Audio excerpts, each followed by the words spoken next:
I used to think that confident people were just born that way, like Beyonce. They just wake up flawless, right? But here's what I've learned: confidence is a muscle, and just like any muscle, it needs training. When I was starting out, I set a really small goal: speak at least once in every meeting. At first, my heart would race, my hands would sweat, but I still did it. Week after week, and then one day, without thinking, I just contributed. No nerves, just clarity. That's the power of reps.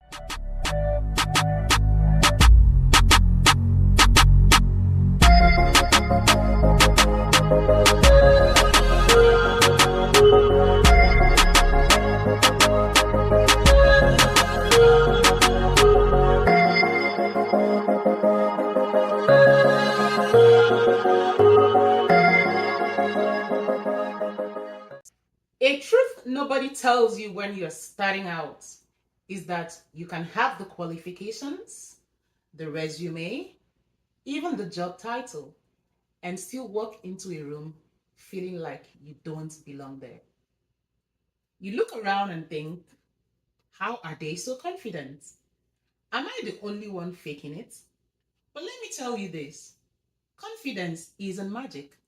It's not something you're born with. It's a skill, like writing reports, leading meetings, or learning Excel formulas you'll never use again. You can train it, strengthen it, build it, and that's what we're going to do today. Welcome back to Clarity to Impact. Last time we told the story behind self-esteem, the doubts, the whispers, the growth. Today, we're getting practical. By the end of this episode, you'll walk away with 8 deeply researched, actionable strategies to help you build authentic, lasting inner confidence, especially in your career where it matters the most. Let's get into it. Strategy 1: audit your inner critic. Rewrite your self talk. I remember one day I was prepping for a meeting, slides done, pitch rehearsed, and just as I was about to walk in, the voice in my head whispered, "You're not ready. You're going to mess this up." It wasn't the first time. It had been echoing for years. You know what's wild? Most of us have this inner critic, and we've just accepted its presence like bad background music. We don't challenge it. We don't pause to say, wait, who gave you the mic?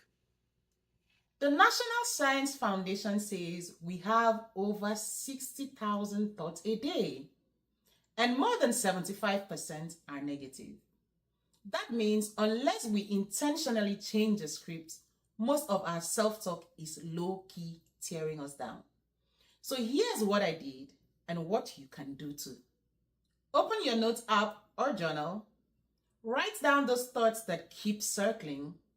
I'm not ready. What if I mess this up? Why can't I get this right? Now, flip them with the truth.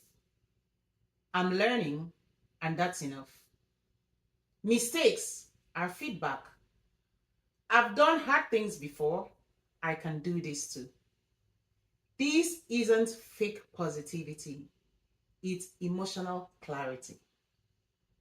Researcher Kristen Neff calls it compassion, and people who practice it are not only more confident, they bounce back faster when life hits. So next time your critic shows up, try this. Ask yourself, would I say this to someone I love? If not, rewrite it. I am capable of figuring this out. My value doesn't shrink in moments of uncertainty. Strategy 2: confidence is a muscle. Train it daily. I used to think that confident people were just born that way, like Beyonce. They just wake up flawless, right? But here's what I've learned: confidence is a muscle, and just like any muscle, it needs training. When I was starting out, I set a really small goal: speak at least once in every meeting. At first, my heart would race, my hands would sweat, but I still did it. Week after week, and then one day, without thinking, I just contributed. No nerves, just clarity. That's the power of reps. One of my favorite examples is Tasha, a junior associate at LinkedIn. She committed to asking just one question in every team meeting. She didn't try to impress anyone, she just practiced showing up. Fast forward, she's mentoring others now. So here's your move: pick your rep, speak up once a day, share an idea, start a conversation. It doesn't have to be perfect, it just has to be repeated. Strategy 3: create a confidence portfolio. Have you ever finished a task and immediately forget how well you handled it? Same. We remember our mistakes vividly, but we downplay our wins. So let's flip the script. Start a confidence folder, physical or digital, where you collect all your proof. A kind email, a compliment from a boss, a project you helped shape, a feedback that made you smile. Every Friday, or any day that is perfect for you, list 3 small wins, even if it's just, I spoke up in the meeting today. I didn't spiral after criticism. Psychologist Teresa Amabile calls this the progress principle. Small daily wins are more motivating than one big success. Don't wait for a promotion to believe in yourself. Track the tiny steps. They are proof that you're growing. Strategy 4: skill plus exposure equals confidence. A lot of people say just be confident, but no one tells you how. Now I'm telling you, here's how. Break it into small micro goals. Don't aim to own the room, just try this. I'll share one idea in tomorrow's team meeting. I'll ask a question at the next workshop. I'll post one reflection on LinkedIn this week. Confidence grows where courage is planted. I still remember the first time I spoke on stage. My hands shook the entire time. No jokes. But I did it. And every time after that got a little easier. You don't build confidence before the moment. You earn it by walking straight into the moment. Strategy 5: let your body lead. Power poses.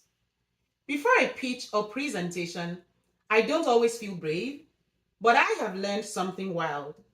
Your body can lead your brain.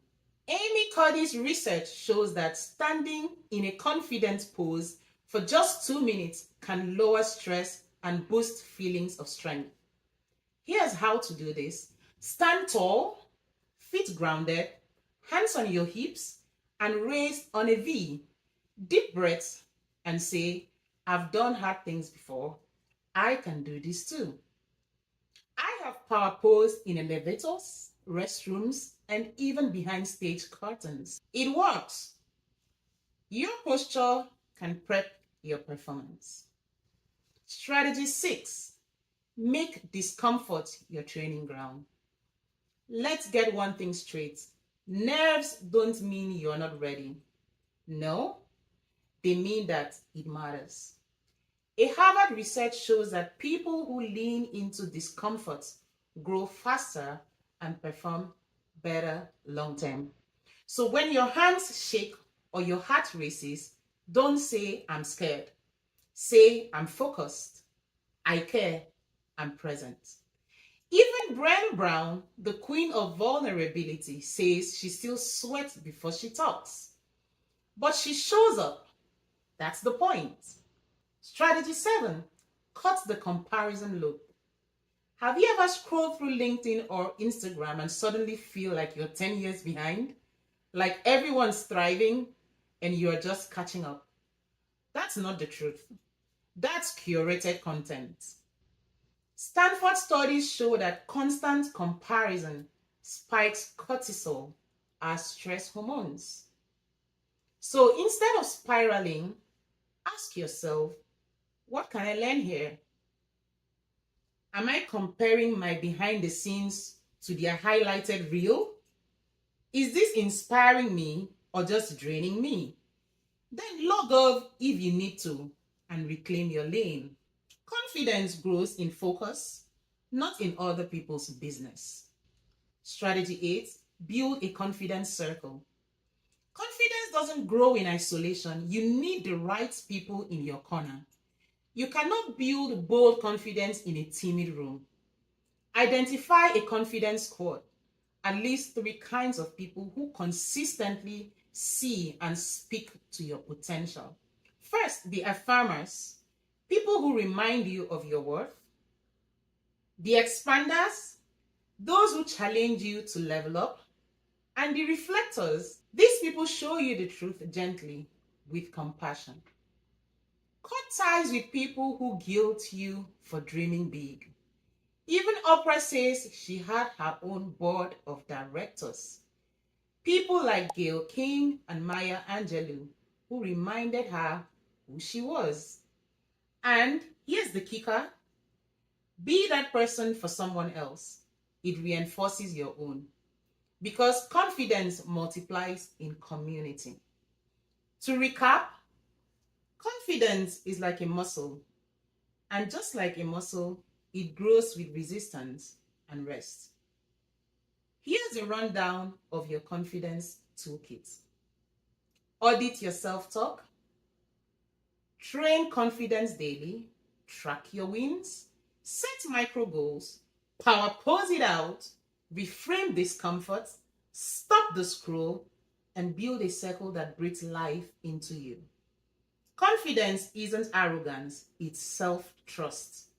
It's being able to say, I don't have all the answers, but I trust myself to figure it out. So here's your challenge. Pick one of these strategies, just one. Practice it for 7 days, then come back and tell me what changed. If this helped you, please like, share, and subscribe. And if someone you love is doubting their worth, send this their way.